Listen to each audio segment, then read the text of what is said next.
Le débat de Smart Job, le cercle RH pour parler des seniors, c'est le sujet d'actualité, le sujet du moment, avec une prise de conscience collective, on va en parler, et puis avec un projet de loi gouvernemental en préparation, justement pour transposer un accord interprofessionnel sur les seniors. On en parle avec des experts de ce sujet. Audrey Richard, ravi de vous accueillir sur ce plateau. Vous êtes Bonjour. présidente de l'ANDRH, l'Association nationale des DRH, 12 millions de salariés, 6150 DRH. Je ne me trompe pas.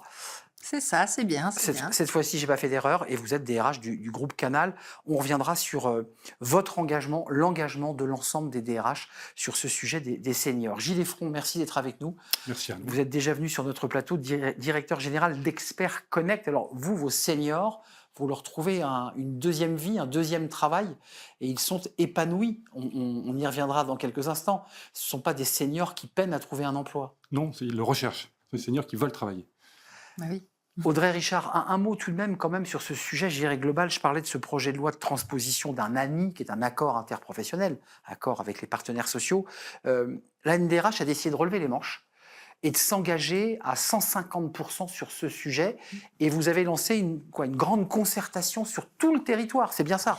Oui, c'est ça. C'est un sujet de préoccupation de nos adhérents depuis évidemment plusieurs années. On porte vraiment ce sujet.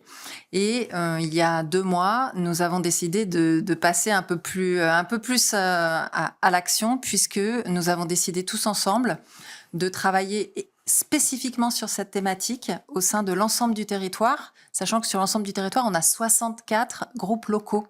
Donc tout le monde s'est mobilisé sur ce même sujet en travaillant sur l'ensemble des thématiques de préoccupation des seniors. Ça a pu passer par le recrutement, la seconde partie de carrière, la mobilité, les stéréotypes, les biais, etc. Et donc tout le monde s'est mobilisé. Il y a eu vraiment un engouement Des groupes de travail, groupes de travail, groupes de discussion, groupes de réflexion. L'idée, c'était d'aller chercher vraiment les bonnes pratiques sur le terrain, de montrer qu'on n'avait pas forcément besoin de financement, d'aide de l'État financière, mais d'aller chercher les bonnes pratiques, les partager pour que cela essaime et qu'on mette en place et qu'on essaye à nous tous d'avancer sur ce sujet-là. Parce que quand on regarde les chiffres, la France, en termes de taux d'emploi des seniors, est inférieure à la moyenne européenne. Et donc, c'est quand même un problème.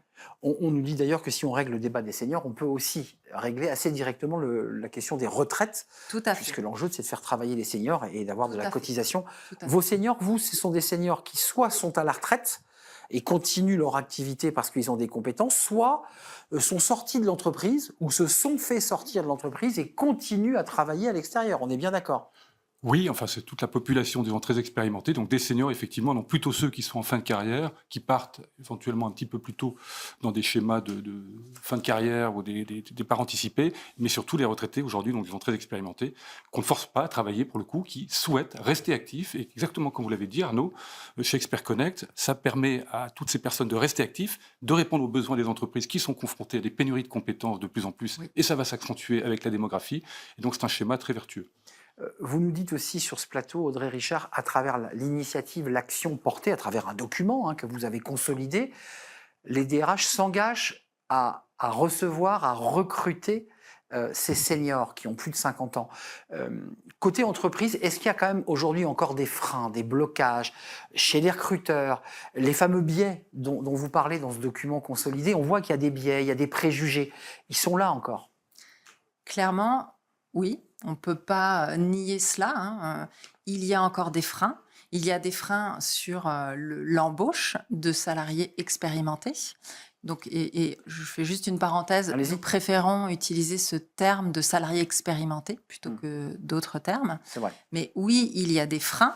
Et justement, ce qu'on a vu, c'est que dans les entreprises qui ont pu mettre en place des formations ou des sensibilisations concernant les stéréotypes, les biais culturels, on a vu que ça avait un impact sur les équipes RH, les équipes managériales. Ceux qui sont en première ligne. Tant sur le recrutement que sur l'intégration de ces populations. Donc oui, il y a des freins. Maintenant, il y a aussi de bonnes idées à prendre et notamment, tout simplement, on propose une formation pour lutter contre les stéréotypes. on voit que ça marche. Juste quand même d'un mot, ces seniors qui sont en entreprise sont parfois victimes de plans. Il y a aussi un enjeu fort de les garder en emploi. L'argument de l'entreprise, c'est de dire mais ils n'ont plus la compétence, ils sont plus forts.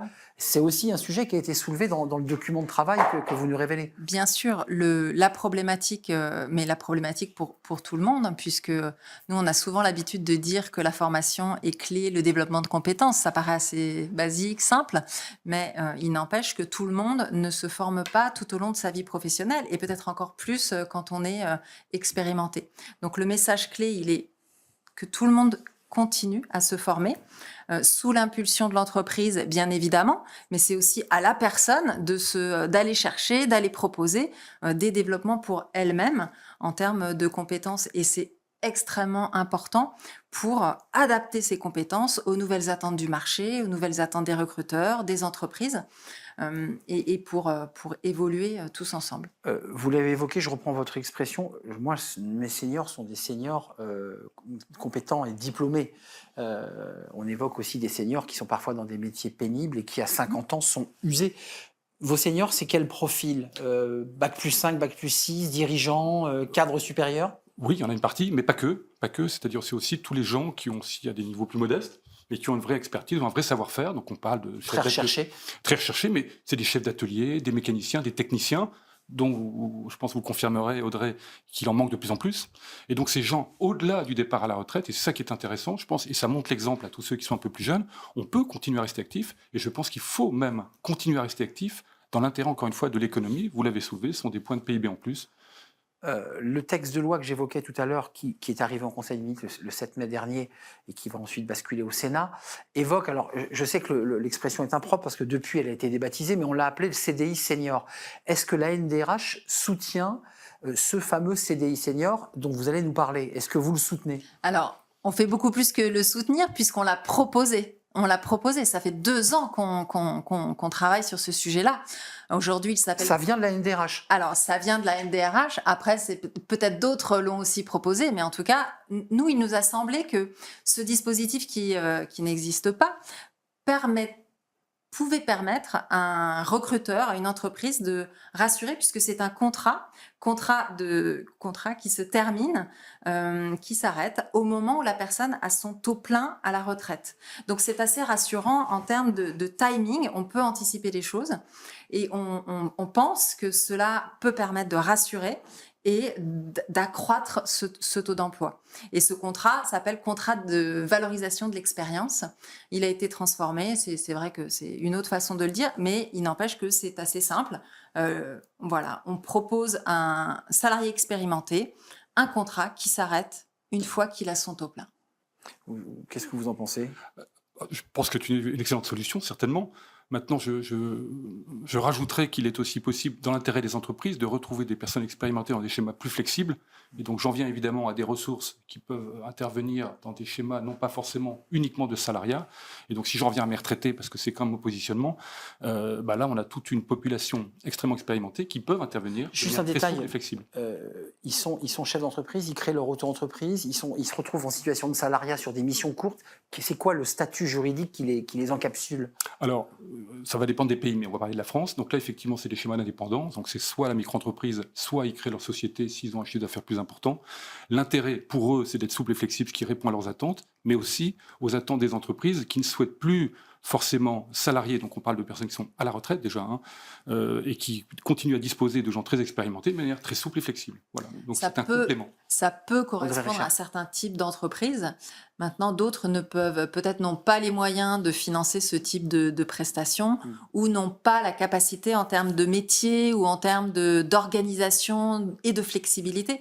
En fait, c'est vrai que quand on est salarié expérimenté, parfois certains ont le désir d'avoir une organisation différente, plus de télétravail, pouvoir faire du mécénat de compétences pour être en transition avec leur retraite. Ça peut être envisagé bien évidemment, mais dans des entreprises peut-être un peu plus matures ou un peu plus grosses. Dans certaines, on a un métier sur un territoire. Et là, c'est avec un métier pénible, Oui, par justement, exemple. j'allais vous poser la Et question. là, c'est beaucoup plus compliqué. Et aujourd'hui, ce qu'on voit à travers la NDRH, c'est que les DRH s'appellent entre vous. collègues. On s'appelle en se disant, voilà, on a telle compétence. Est-ce que sur ce bassin, sur ce territoire, est-ce que tu as besoin de compétences? Est-ce qu'on peut envisager peut-être une formation, une reconversion sur un profil que tu pourrais récupérer derrière puisque tu as des besoins, etc. Bon, c'était... on en avait parlé. Absolument. Qui n'a pas marché. L'État a créé un dispositif de transition collective. Sur le fond, c'est excellent. C'est exactement ce dont on a besoin. Mais ça marche pas. Maintenant, ça marche pas parce que c'était ou c'est trop complexe à mettre en œuvre. Cependant, je sais que le ministère est en train, les équipes du ministère sont en train de travailler sur quelque chose pour simplifier ce transco qui répond à un réel besoin sur le terrain. J'entends quand même chez certains seniors, alors pas chez tous parce qu'il y a des métiers postés, il y a des métiers pénibles, il y a des métiers où on ne peut pas être en télétravail, mais chez les seniors du tertiaire, un désir de flexibilité, de mieux organiser son temps et de ne pas être à 150% dans son travail pour peut-être partir à la retraite en pente douce. Est-ce que Oui, mais sans faire de généralité. On peut avoir ces demandes-là, mais pas forcément pour tout le monde. Mais cependant, des entreprises, à travers des accords avec les partenaires sociaux, peuvent proposer des dispositifs adaptés à ces souhaits-là. Enfin, clairement, on parle de choses un peu différentes. C'est-à-dire qu'il y a la population avant la retraite, où clairement, moi je rejoins Audrey, il faut des schémas du type contrat CDI senior, etc., ce genre de démarche. Effectivement, il faut arriver jusqu'à l'âge de la retraite pour avoir le taux plein, c'est l'objectif de tout le monde, et je pense que c'est l'intérêt de la France. Et après, il y a le problème de continuer à disposer de compétences de plus en plus rares, dans des métiers clés, des savoir-faire spécifiques, notamment dans les domaines de souveraineté, comme la défense, l'énergie, où là, la France excelle, mais malheureusement, ces personnes qui détiennent ces savoirs sont maintenant âgées, voire très âgées, sont à la retraite. Mais moi, je note quand même dans ce débat qu'il y a une prise de conscience des DRH, parce que dans le cliché des DRH, c'était ceux qui se séparaient de collaborateurs, qui était un cliché. C'est facile, ça. Je savais que j'allais me faire épingler, mais néanmoins, à travers le travail que vous avez mené, il y a cette volonté d'accélérer sur le recrutement des seniors. Et on devrait en voir les fruits bientôt. Et le cliché est vraiment dur pour notre population de DRH. Nous, ce qu'on fait au sein des entreprises, c'est justement essayer de faire évoluer les compétences pour garder ces salariés expérimentés. Donc le cliché est vraiment difficile. Maintenant, ce qu'on voit aussi, et ce sont les salariés expérimentés qui le disent, c'est qu'ils sont beaucoup plus enclins à transmettre. Je vous rejoins, Gilles, à transmettre leur savoir. Et en termes de contraintes, ils ont moins de contraintes. Ils n'ont plus les enfants, etc. Donc, il y a moins de contraintes peut-être aussi mentales. Oui. Et libérées. Voilà, c'est ça. Et on voit davantage d'initiatives sur de la transmission, du mentorat, etc. Avec une initiative qui va être lancée bientôt par l'APEC et la RACT, avec des fonds européens Senior Plus. Il faut le préciser, c'est un parcours d'accompagnement pour donner envie aux seniors de rentrer dans une entreprise, de la découvrir. Je pense à des salariés peut-être de plâtriers qui pourraient être désireux d'aller devenir chauffeur de poids lourd ou d'autobus. C'est un sujet. Dans les bonnes pratiques qui ont été remontées, c'est une sorte de stage ou d'apprentissage. C'est vrai que ça paraît assez simple à mettre en place. Ça n'existe pas aujourd'hui encore. Ça n'existe pas tout à fait et ça permettrait aux salariés expérimentés de prendre la mesure de la culture, des tâches, de l'environnement, de la mission, etc. et de part et d'autre. Et je trouve que c'est une excellente idée à développer. Merci Audrey Richard d'être venue nous éclairer sur ce travail là très, très concret et de votre engagement, parce que vous étiez aux côtés de la ministre Astrid Panosyan-Bouvet il y a quelques semaines. Et les entreprises. Et les entreprises s'engagent, chères à notre ami Thibaut Guilhuy, pour justement créer une dynamique côté entreprise et évidemment côté DRH. Je rappelle que vous êtes la DRH du groupe Canal. Gilles Effron, merci. Tout va bien pour vous, vos seniors ont le sourire? L'avenir, effectivement, c'est de plus en plus tendu. L'avenir est radieux. Donc l'avenir est radieux, et je précise que, et merci Audrey, puisque Expert Connect est signataire de la charte 50+ aussi, bien évidemment. Merci, vous êtes à la tête et fondateur, directeur général de Expert Connect. Merci à vous deux de nous avoir éclairé. La suite de notre programme, c'est Fenêtre sur l'emploi, et j'accueille mon invité. On va parler de la féminisation dans le SBF 120.